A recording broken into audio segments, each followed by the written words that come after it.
5 seconds. Start. A parliamentary committee appears to be quite close to finalizing its report on the three bills seeking to replace the existing criminal laws. The Parliamentary Standing Committee on Home Affairs has postponed the adoption of the draft report following demands from opposition members that they be given more time to study it.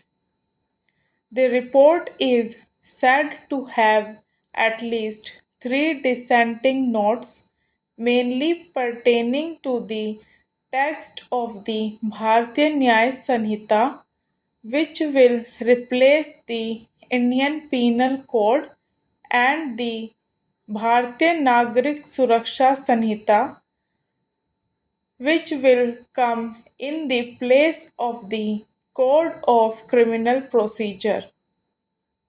There appears to be unanimity on the third bill, the Bharatiya Saksha Bill, the one in lieu of the Indian Evidence Act.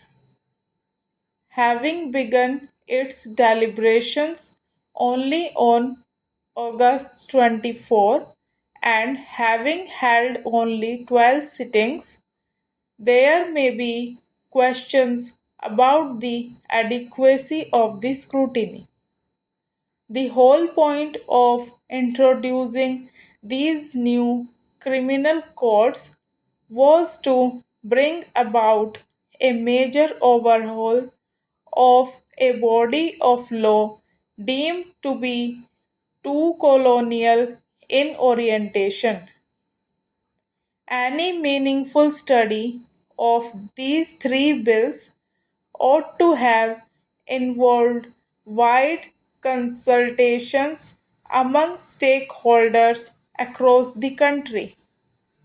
Ideally, the panel should hold sittings across the country and listen to lawyers and activists on the details of the various sections, besides members of the subordinate judiciary who actually work the law and procedure laid down in the codes.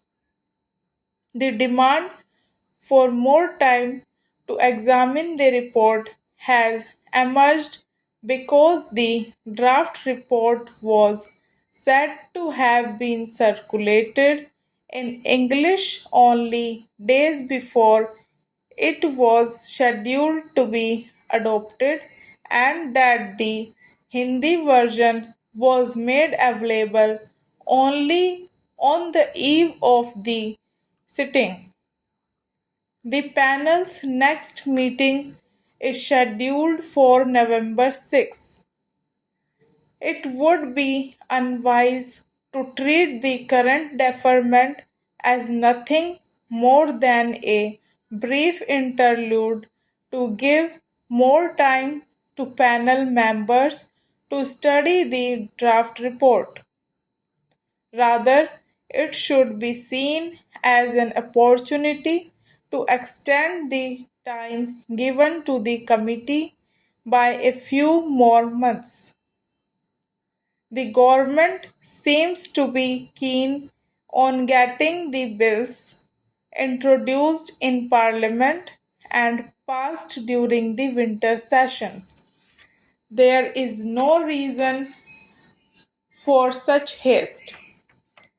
It might be argued that considerable sections of the new laws are mere reproductions of the old codes, and that one study by the Standing Committee may be enough before they are introduced in the legislature.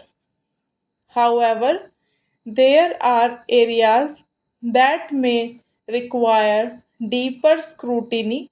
For instance, the scope of misuse, if any, in the new definitions, the desirability of introducing new offenses such as hate speech, and whether there is further scope for procedural reform in the criminal justice system.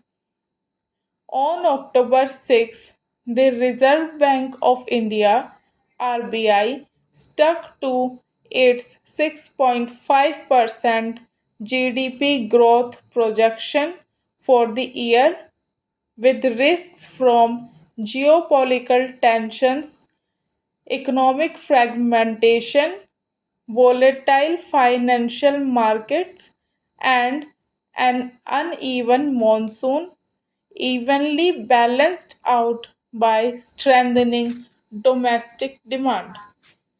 There was a belief that a period of heightened uncertainties was ebbing, but as the central bank governor signaled last Friday, new uncertainties have emerged over the fortnight since.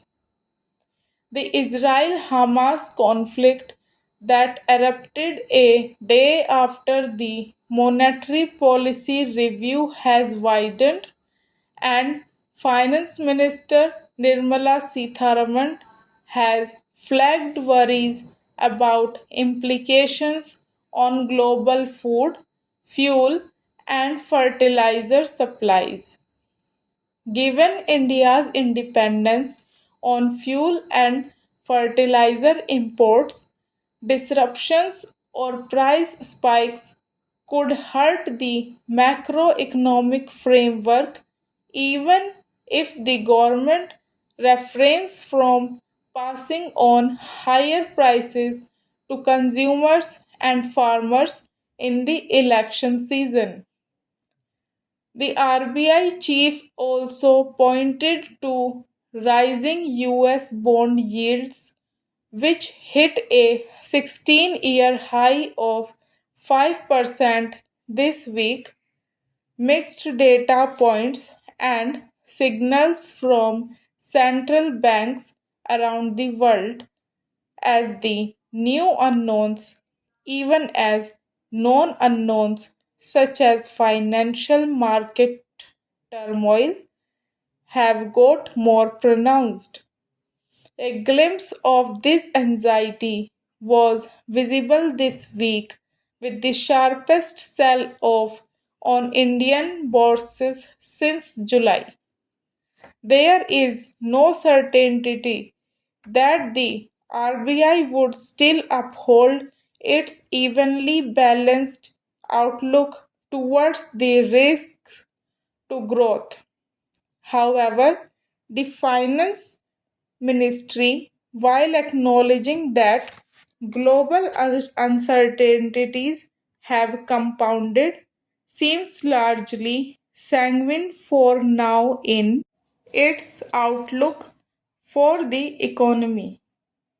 Its monthly economic review, released on Monday, asserts that growth remains on track, inflation is easing after a temporary seasonal surge in July August, consumption demand is strengthening, and investment demand is also firming up. On the imminent fears of rising crude oil prices, it noted that July September quarter prices were still way lower than the averages in the first and second quarter of 2022-23. The weak foreign trade picture is expected to recover, and industrial job creation prospects are high for the next 2 quarters, while higher demand for housing and vehicle loans reflects bolstered confidence levels in households. India's macro fundamentals may well hold up through the latest global storm, but the government would do well